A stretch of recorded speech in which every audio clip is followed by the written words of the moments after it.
नमस्कार दोस्तों, जीके वाला क्लास एजुकेशन में एक बार फिर से आप सभी का बहुत बहुत स्वागत है। दोस्तों आज की इस वीडियो में हम धनुष भंग की थर्ड पार्ट का अध्ययन करेंगे, जो कि कक्षा 10 के छात्र छात्राओं के लिए बहुत ही ज़्यादा इंपॉर्टेंट होने वाला है। दोस्तों यदि आपने अभी तक वीडियो का फर्स्ट पार्ट और सेकेंड पार्ट नहीं देखा है तो आप जा करके आई वीडियो देख सकते हैं, वहाँ पर मैंने दोनों वीडियो दे दिया है। और उसी के साथ साथ यदि आप तुलसीदास की सभी रचनाएं याद करना चाहते हैं ट्रिक के माध्यम से, तो वो भी वीडियो मैंने वहाँ पर दे दिया है, आप जा करके देख सकते हैं और बहुत ही आसान तरीके से सभी रचनाओं को याद कर सकते हैं। तो दोस्तों वीडियो स्टार्ट करने से पहले मैं आप सभी को बताता हूं कि यदि आपने मुझे अभी तक इंस्टाग्राम पर फॉलो नहीं किया है तो फॉलो कर लीजिए, क्योंकि वहां पर मैं आप सभी के लिए हिंदी से रिलेटेड कुछ क्वेश्चन देता रहता हूं, जिससे कि आप सभी की प्रैक्टिस होती रहेगी। तो चलिए दोस्तों आज की इस वीडियो को शुरू करते हैं। तो देखिए इसमें क्या लिखा है कि प्रभु ही चितई पुनि चितव मही राजत लोचन लोल खेलत मन सिज मिंजुग जन विदुमंडल डोल। प्रस्तुत दोहे में कवि तुलसीदास जी कहते हैं कि सीता जी प्रभु ही चितई माने प्रभु श्री राम को चितई माने देख करके पुनि चितव पुनः देखती हैं। किसको देखती हैं? मही अर्थात पृथ्वी को देखती हैं। और तब राजत लोचन लोल, लोल मतलब होता है चंचल, लोचन माने नेत्र और राजत मतलब सुशोभित होना। तब उनके चंचल नेत्र इस प्रकार से सुशोभित होते हैं मानो खेलत मनसिज मिंजुग, इस प्रकार से सुशोभित होते हैं मानो कामदेव की जुग मतलब दो और मिन मतलब मछलियाँ, कामदेव की दो मछलियाँ खेलती माने खेल रही हो। और उसके बाद क्या लिखा है कि जन विदुमंडल डोल, विदुमंडल माने चंद्रमंडल, चंद्रमंडल रूपी डोल में कामदेव की दो मछलियाँ खेलती माने खेल रही हो। तो कहने का अर्थ यहाँ पर यह है कि कवि तुलसीदास जी कहते हैं कि प्रस्तुत दोहे में कवि तुलसीदास जी कहते हैं कि सीता जी प्रभु श्री राम को देख करके पुनः पृथ्वी को देखती हैं और तब उनके चंचल नेत्र इस प्रकार से सुशोभित होते हैं मानो चंद्रमंडल रूपी डोल में कामदेव की दो मछलियां खेलती माने खेल रही हो। उसके बाद देखिए आगे क्या लिखा है कि गिरा अनीली मुख पंकज रोकी प्रकट न लाज निशा अवलोकी। गिरा, गिरा मतलब होता है वाड़ी, अनीली मतलब भ्रमरी और पंकज मतलब कमल होता है, लाज मतलब लज्जा होता है, निशा अवलोकी, निशा मतलब रात्रि और अवलोकी माने देख करके। तो यहाँ पर बोला जा रहा है कि गिरा अनीली मुख पंकज रोकी। तो सीता जी की वाड़ी रूपी भ्रमरी को उनके मुख रूपी पंकज अर्थात कमल ने रोकी माने रोक रखा है।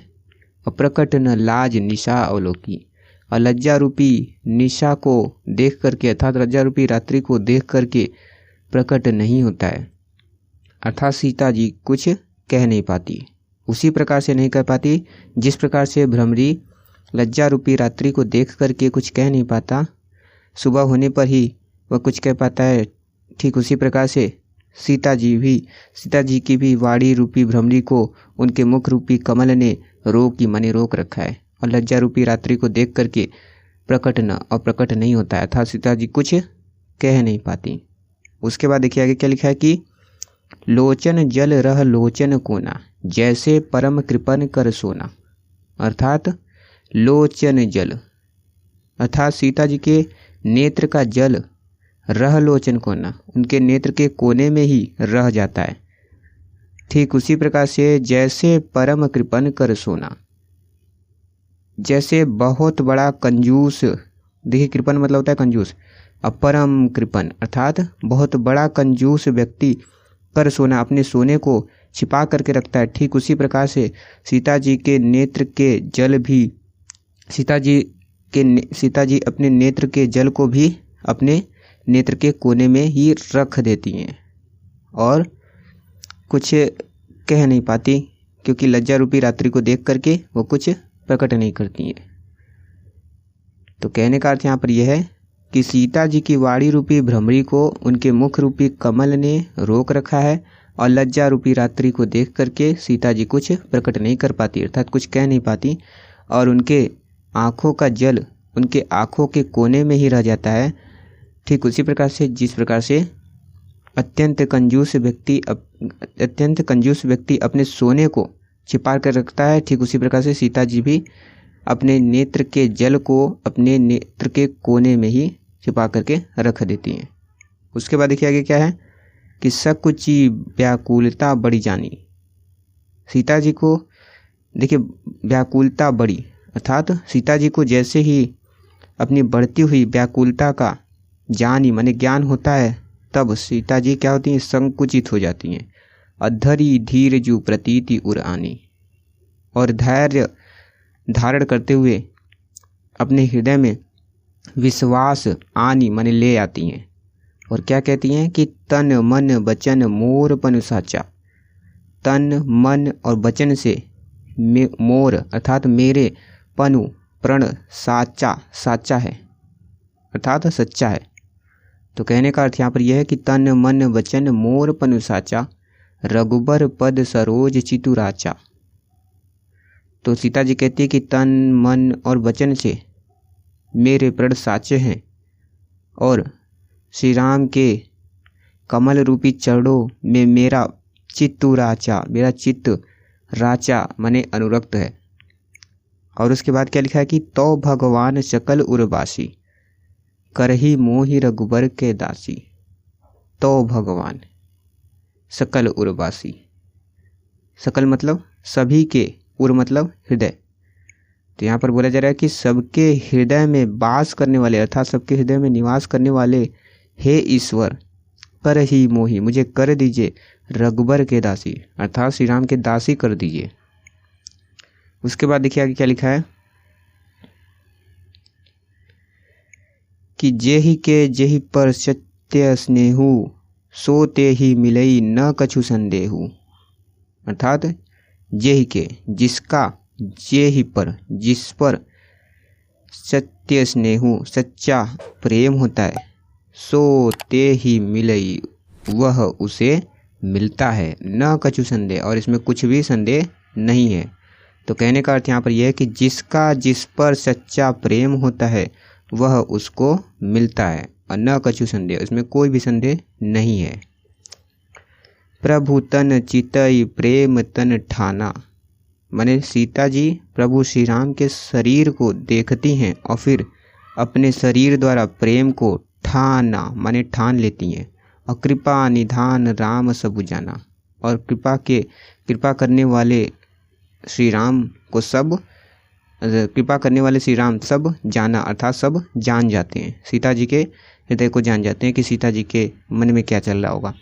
और उसके बाद देखिए आगे क्या बोला जा रहा है इसमें, किसी यही बिलो की तके उधनु कैसे, माने सीता जी को देख करके फिर धनुष की ओर इस प्रकार से देखते हैं, तके उधनु इस प्रकार से धनुष की ओर देखते हैं माने ताकते हैं, इस प्रकार से देखते हैं कि जैसे चितव गरुड़ लघु ब्याल ही जैसे, इस प्रकार से देखते हैं मानो गरुड़ जी लघु माने छोटे से ब्याल ही सांप को देख, चितव माने देखते हैं।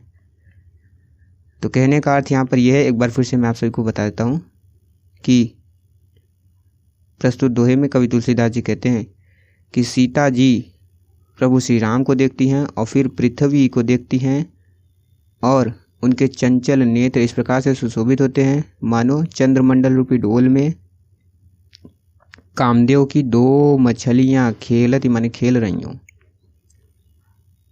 उसके बाद देखिए आगे क्या बोला जा रहा था कि सीता जी की वाड़ी रूपी भ्रमरी को उनके मुख रूपी पंकज ने रोक रखा है, और लज्जा रूपी रात्रि को देख करके प्रकट नहीं कर पाती सीता जी, अर्थात कुछ कह नहीं पाती। और जिस प्रकार से भ्रमरी लज्जा रूपी रात्रि को देख करके कुछ कह नहीं पाता, उसी प्रकार से सीता जी की वाड़ी रूपी भ्रमरी को उनके मुख रूपी पंकज ने रोक रखा है, और लज्जा रूपी रात्रि को देख करके सीता जी कुछ प्रकट नहीं कर पाती अर्थात कुछ कह नहीं पाती। सीता जी के नेत्र का जल उनके नेत्र के कोने में ही रह जाता है, जैसे परम कृपण का सोना।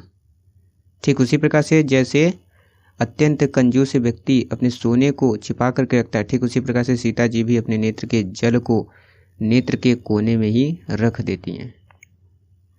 और बढ़ती हुई व्याकुलता को जान करके ज्ञान हो जाता है जब सीता जी को, तब सकुची माने संकुचित हो जाती हैं और धैर्य धारण करते हुए अपने हृदय में विश्वास आनी ले आती हैं।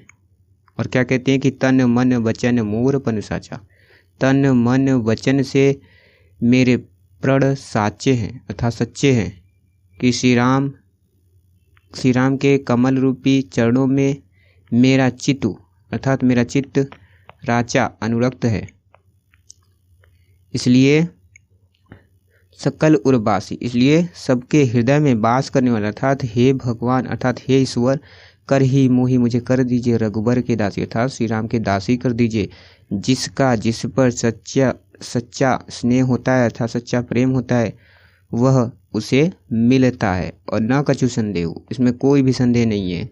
और प्रभु तन चितई प्रेम तन ठाना, और प्रभु श्री राम के शरीर को चितई माने देख करके सीता जी भी अपने शरीर द्वारा प्रेम को ठान लेती हैं। और कृपा करने वाले श्री राम सब जान जाते हैं सीता जी के हृदय को। उसके बाद क्या बोला जा रहा है कि सी यही बिलो की तकेव धनुष कैसे, सीता जी को देख करके धनुष की ओर जब श्री राम तकेव माने ताकते हैं अर्थात देखते हैं, तब ऐसा लगता है मानो गरुड़ जी छोटे से सांप को देखते हैं। चितव माने देखते हैं, ब्यालही माने सांप और लघु माने छोटा। ऐसा लग रहा है मानो गरुड़ जी छोटे से सांप को देखते हैं। तो दोस्तों आप इसमें संदर्भ आप सभी को पता ही है कैसे लिखना है, और प्रसंग में आप क्या लिखेंगे कि सीता जी के और श्री राम के मन में जो भाव चल रहे हैं उसका अत्यंत सुंदर चित्रण यहाँ पर किया गया है। और आप काव्यगत सौंदर्य में क्या लिखेंगे कि भाषा आप सभी की अवधि रहेगी, रस आप सभी का श्रृंगार रहेगा, और अलंकार में आप उपमा अलंकार लिख सकते हैं या फिर रूपक अलंकार लिख सकते हैं, और छंद में आप दोहा या फिर चौपाई छंद लिख सकते हैं। तो चलिए अब आगे बढ़ते हैं।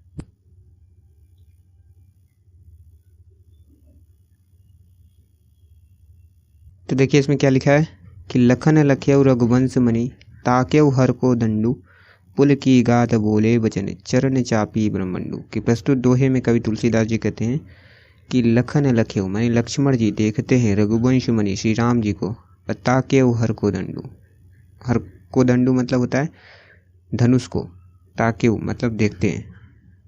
तो कहने का अर्थ यहाँ पर यह है कि लक्ष्मण जी धनुष को देखते हुए श्री राम को देखते हैं, तब पुल की गात उनका गात पुलकित हो जाता है अर्थात उनका शरीर पुलकित हो जाता है। अब बोले बचन चरण चापी ब्रह्मांडू, और अपने चरणों से पूरे ब्रह्मांड को चापते हुए दबाते हुए बोले बचन, और वचन बोलते हैं। क्या बोलते हैं? बोलते यह हैं कि दिशि कुंजर कमठ अहि कोला धर हुधर निधर धीर न डोला। कहते हैं कि दिशि कुंजर अर्थात हे दिग्गज, कमठ मने हे कच्छप, अहि मने हे शेषनाग, और कोला मतलब हे वरा। कहते हैं लक्ष्मण जी कि हे दिग्गज, हे कच्छप, हे शेषनाग और हे वरा, तुम सब धैर्य धारण करते हुए पृथ्वी को धारण कर लो, न डोला और हिलो मत, क्योंकि राम चाहिए मतलब श्री राम चाहते हैं और शंकर धनु तोड़ा, शिव के धनुष को तोड़ना। और हो सजग, सब सावधान हो जाओ, सुनी आयुष मोरा, मेरी आज्ञा को सुनो। तो वही यहाँ पर बोला जा रहा है कि लक्ष्मण जी कहते हैं कि हे दिग्गज, हे कच्छप, हे शेषनाग, हे वरा, तुम सब धैर्य धारण करते हुए पृथ्वी को धारण कर लो और न डोला और हिलो मत, क्योंकि श्री राम इस शिव के धनुष को तोड़ना चाहते हैं। और सभी सावधान हो जाओ, मेरी आज्ञा को सुनो, क्योंकि श्री राम इस शिव के धनुष को तोड़ना चाहते हैं। इसलिए हे दिग्गज, हे कच्छप, हे शेषनाग और हे वरा, तुम सब धैर्य धारण करते हुए पृथ्वी को धारण कर लो और कंपित मत होना, हिलना मत। उसके बाद देखिए आगे क्या बोला जा रहा है कि चाप समीप राम जब आए, नर नारी ने सुर सुकृत मनाए। माने जब श्री राम धनुष के पास आते हैं, तब उस सभा में जितने भी नर नारी थे देवताओं से सुकृत माने पुण्य को मनाते हैं। और क्या मनाते हैं? कहते हैं कि सब कर संसव अरु अज्ञानी, यानी सब यह पुण्य करते हैं, यह सभी नर नारी यह पुण्य मनाते हैं कि यह संशय और अज्ञान है। ऐसा इसलिए वो कहते हैं क्योंकि सभा में जितने भी नर नारी थे उन लोगों को ये लगता है कि श्री राम उस धनुष को नहीं तोड़ पाएंगे, इसीलिए कहते हैं कि संसव अरु अज्ञानी, यह संदेह और अज्ञान है कि श्री राम उस धनुष को नहीं तोड़ पाएंगे। मंद महिपन्न कर अभिमानो, मंद मतलब होता है नीच और महिपन्न माने राजा।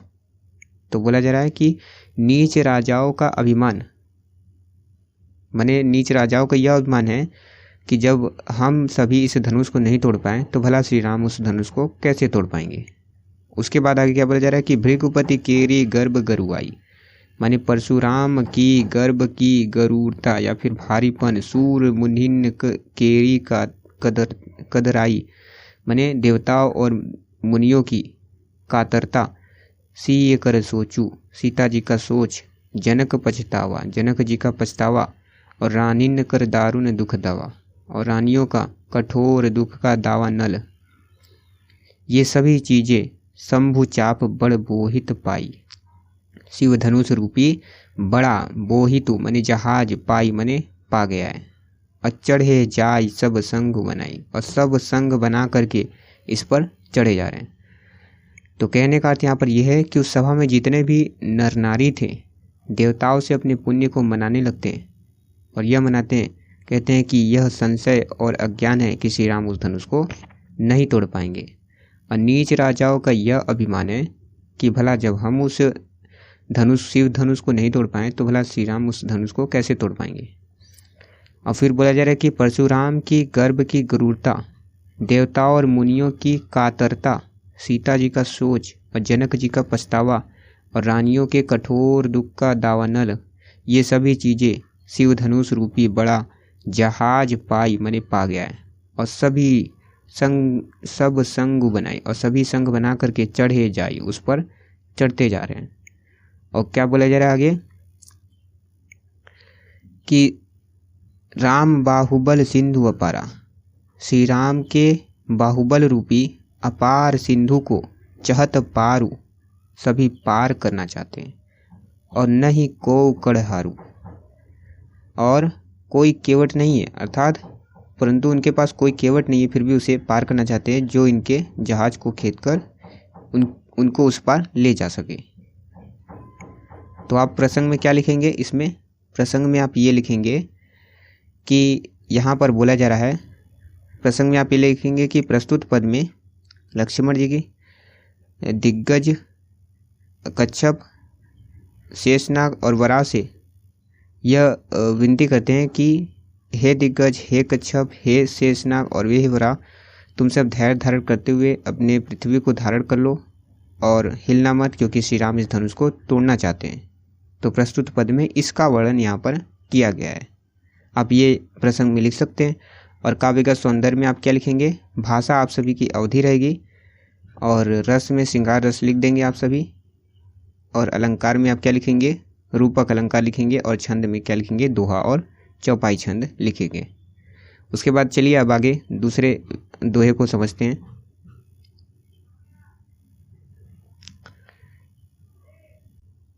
तो देखिए इसमें क्या बोला जा रहा है कि राम बिलोके लोक सब, चित्र लिखे से देखे, चितई सी कृपायतन, जानी विकल विशेषी। माने राम बिलोके लोक सब, अर्थात श्री राम जब सभी लोगों को देखते हैं तब चित्र लिखे से देखी, तब वे सभी लोग कैसे दिखते हैं, चित्र लिखे से दिखते हैं श्री राम को।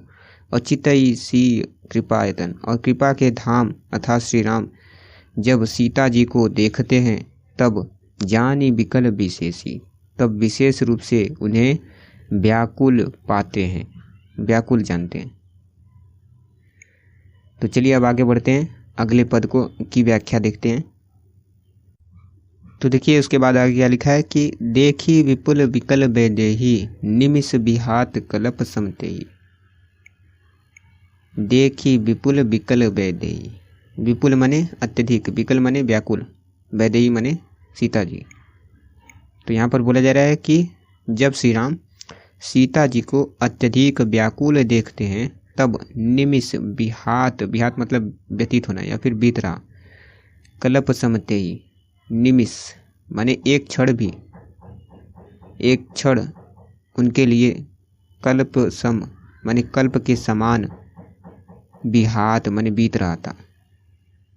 तो प्रस्तुत पद में ये बोला जा रहा है कि प्रस्तुत पद में कवि तुलसीदास जी कहते हैं कि श्री राम जब सीता जी को अत्यधिक व्याकुल देखते हैं तब उनका एक क्षण भी एक कल्प के समान व्यतीत हो रहा था, माने बीत रहा था। अतृषित बारी बिन जो तनु त्यागा, मुए करई का सुधा तड़ागा। तो यहाँ पर बोला जा रहा है कि तृषित माने प्यासा व्यक्ति, बारी बिन पानी के बिना, जो तनु त्यागा यदि अपने शरीर को त्याग दे, तनु मतलब होता है शरीर, अपने शरीर को त्याग दे और मुए करई का और मर जाए, तब सुधा तड़ागा, तब भला उस अमृत के तालाब का भी क्या लाभ होगा। और का वर्षा, और उस वर्षा का भी क्या लाभ, जब सब कृषि सुखाने, जब सभी कृषि ही सूख जाए तो भला उस वर्षा का भी क्या लाभ। असमय चुके, ठीक समय भी हाथ से निकल जाए तो पुण्य का पछताने, और फिर पछताने का भी क्या लाभ। तो वहाँ यही यहाँ पर बोला जा रहा है कि जब श्री राम सीता जी को अत्यधिक व्याकुल देखते हैं तो उनका एक क्षण भी कल्प के समान बिहात बीत रहा था। और भला प्यासा व्यक्ति पानी के बिना अपने शरीर को त्याग दे और मर जाए तो भला उस अमृत के तालाब का भी क्या लाभ होगा। और उस बारिश का भी, उस वर्षा का भी क्या लाभ होगा जब सारी कृषि ही सूख जाए और ठीक समय ही निकल जाए, फिर पछताने से भी क्या होगा। असी जी ये जान की देखी, ये सभी, असी माने इस या फिर इन, जी मतलब होता है हृदय, जानी माने जानकर, ये सभी चीज़ें अपने हृदय में जान करके, सोच विचार करके जान की देखी। श्री राम जी सीता जी को देखते हैं और प्रभु पुल के लखी प्रीति विशेषी, और अपने प्रति विशेष रूप से प्रेम लखी माने देख करके प्रभु श्री राम पुलकित हो जाते हैं, माने प्रसन्न हो जाते हैं। और गुरु ही प्रणामु मनिन्न मन किन्ना, और गुरु को प्रणाम करते हैं मन ही मन किन्ना, अपने मन ही मन में गुरु को प्रणाम करते हैं। और अति लाघव, और बड़ी ही फुर्ती के साथ, अति माने अत्यधिक, और लाघव माने फुर्ती, अत्यधिक फुर्ती के साथ उठाई धनु लीना, उस धनुष को उठा लेते हैं। और दमके उदामिनी जिमी जब लयऊ, और जब उस धनुष को अपने हाथों में लेते हैं तब चमकने लगता है, दामिनी माने बिजली चमकने लगता है। अपुनी नभ पूरा आकाश धनु मंडल सम भयऊ, धनुष मंडल के समान भयऊ माने हो जाता है। और उसके बाद क्या बोला जा रहा है कि लेत चढ़ावत खेचत गाड़े, कहूँ न लखा देखी सब ठाड़े। श्री राम को धनुष को लेते हुए, चढ़ाते हुए, खींचते हुए और गाड़ते हुए कहूँ न लखा माने कोई भी, किसी ने भी नहीं देखा, देखी सब ठाड़े, केवल सभी ने क्या देखा कि श्री राम उस धनुष को लिए हैं और खड़े हैं।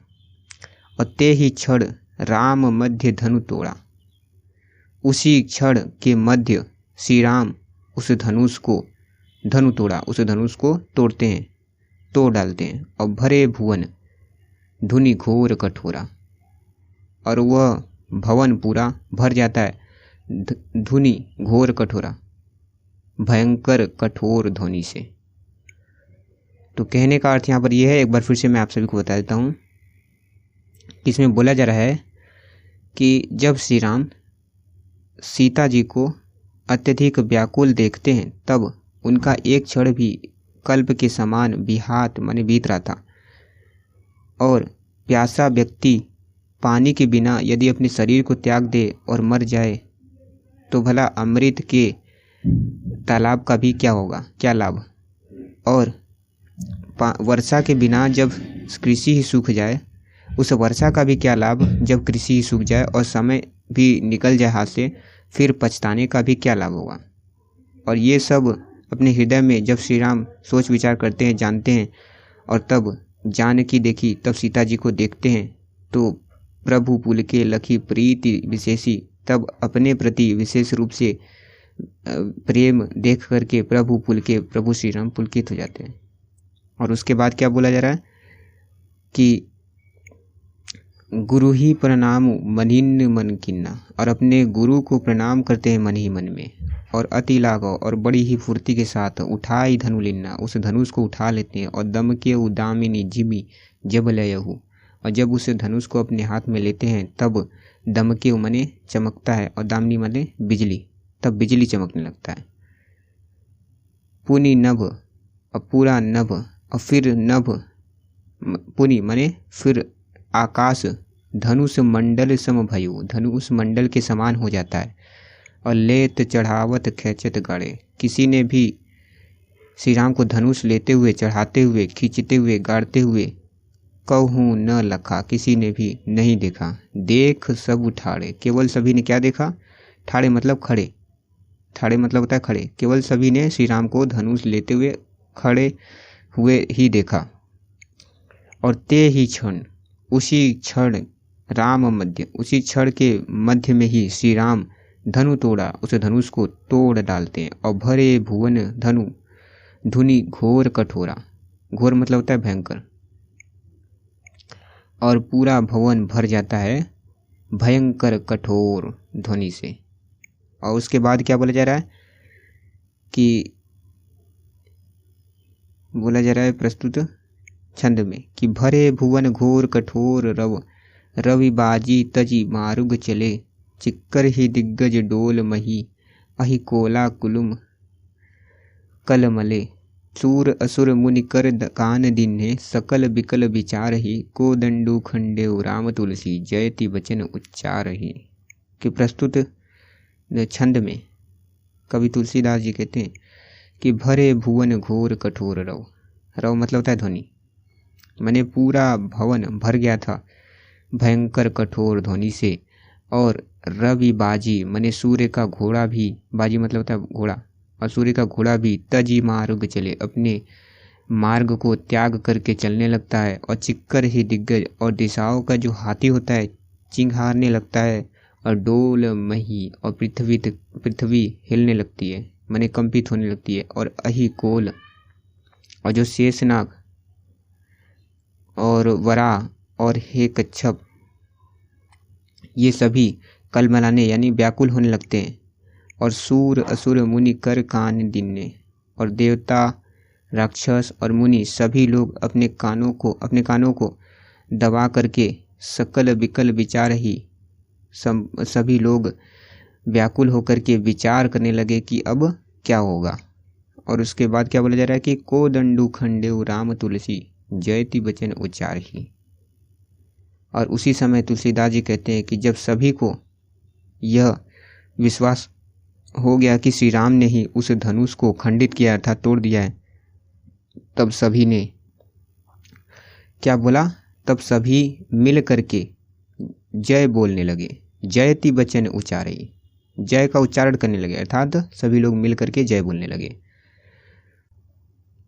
तो दोस्तों आप प्रसंग में क्या लिखेंगे? देखिए मैं आप सभी को बता देता हूँ कि प्रसंग में आप यह लिखेंगे कि प्रस्तुत पद में धनुष तोड़ने पर संसार की क्या स्थिति हुई उसका वर्णन यहाँ पर किया गया है, यही आप प्रसंग में लिखेंगे। और उसके बाद आप काव्यगत सौंदर्य में क्या लिखेंगे? काव्यगत सौंदर्य में आप सभी का भाषा अवधि रहेगा, रस में श्रृंगार रस रहेगा, और अलंकार में अनुप्रास अलंकार आप सभी लिख दीजिएगा। छंद में गे पद या फिर चौपाई या फिर दोहा छंद आप लिख सकते हैं। और दोस्तों आपको यह वीडियो कैसी लगी यह हमें कमेंट बॉक्स में ज़रूर बताइएगा। और यदि हमारी वीडियो अच्छी लगी तो हमारी वीडियो को लाइक ज़रूर कीजिएगा। और ऐसे ही ढेर सारी वीडियोस देखने के लिए हमारे चैनल को भी सब्सक्राइब करें और साथ ही साथ बेल आइकन को भी दबा दीजिए ताकि आने वाला हर नोटिफिकेशन सबसे पहले आपको मिल सके। तो दोस्तों मिलते हैं एक और नई वीडियो के साथ।